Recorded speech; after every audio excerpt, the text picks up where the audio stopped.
தூத்துக்குடியில் திமுக எம்பி கனிமொழிதான் மீண்டும் போட்டியிடுவார் என அமைச்சர் அனிதா ராதாகிருஷ்ணன் தெரிவித்தார். ஏரலில் நடந்த முதல்வரின் பிறந்தநாள் நிகழ்ச்சியில் பேசிய அவர், கனிமொழி எம்பிக்கு அளிக்கின்ற வாக்குகளில் எதிரிகள் டெபாசிட் இழக்க வேண்டும் என கேட்டுக் கொண்டார்.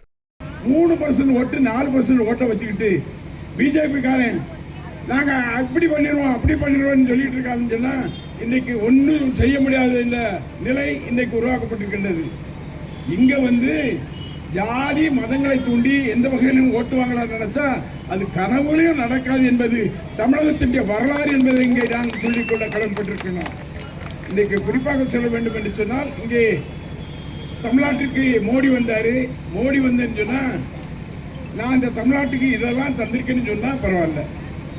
தமிழ்நாட்டுக்குன்னு சொல்லி போன 5 வருஷத்துக்கு முன்னால மதுரையில் எய்ம்ஸ் என்ற ஒரு மருத்துவமனை நான் கெட்டேன்னு சொல்லி அடிக்கல் நாட்டி கல்ல மட்டும் ஒரு செங்கலை மட்டும் வச்சுட்டு இதுவரையும் அந்த ஆஸ்பத்திரியை தொட்டு பார்க்க ஒரு பிரதமர் இருக்கின்றார்னு சொல்லிதான் அவர் தான் பாரதத்தின் பிரதமர் மோடி என்பதை இங்கே நான் சொல்லிக்கொள்ள கடன்பட்டிருக்கின்றோம். இன்னைக்கு அவருடைய இங்கே வெள்ளம் வந்த போது, கடுமையான வெள்ளம் வந்து மக்கள் பாதிக்கின்ற போது, நாங்களே வர முடியாது என்ற நிலை இருந்த போது அவங்க படகுல ஏறி வந்து இந்த ஊருக்கு வர்றாங்கன்னு சொன்னா அவங்க தான் பாராளுமன்ற உறுப்பினர். அதுவும் தலைவருடைய மகளாக மரியாதைக்குரிய நான் தளபதியுடைய தங்கையாக மரியாதைக்குரிய கனிமொழி கருணாநிதி அவர்கள் இன்னைக்கு படகுல ஏறி இங்க ஒரு பெண் மக்களெல்லாம் பார்த்து ஆறுதல் சொல்லிட்டு போறாங்கன்னு சொன்னா அவர்களை யாராவது அசைத்து பார்க்க முடியுமா? அவங்களை தொட்டு பார்க்க முடியுமா? அவர்களை எழுத்திருக்கிறவங்க எவ்வளவு டெபாசிட் வாங்க முடியுமா? அந்த வகையில் யார் இருந்தாலும் டெபாசிட் இல்லை என்ற நிலை உருவாக்கக்கூடிய இன்றைக்கு இருக்கின்றது. வெகு சீக்கிரத்தில் பாராளுமன்ற தேர்தல் வர இருக்கின்றது.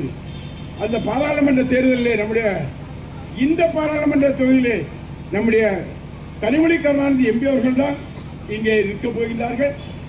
நீங்களெல்லாம் கொடுக்கின்ற வாக்கு எதிரி டெபாசிட்டே இல்லை.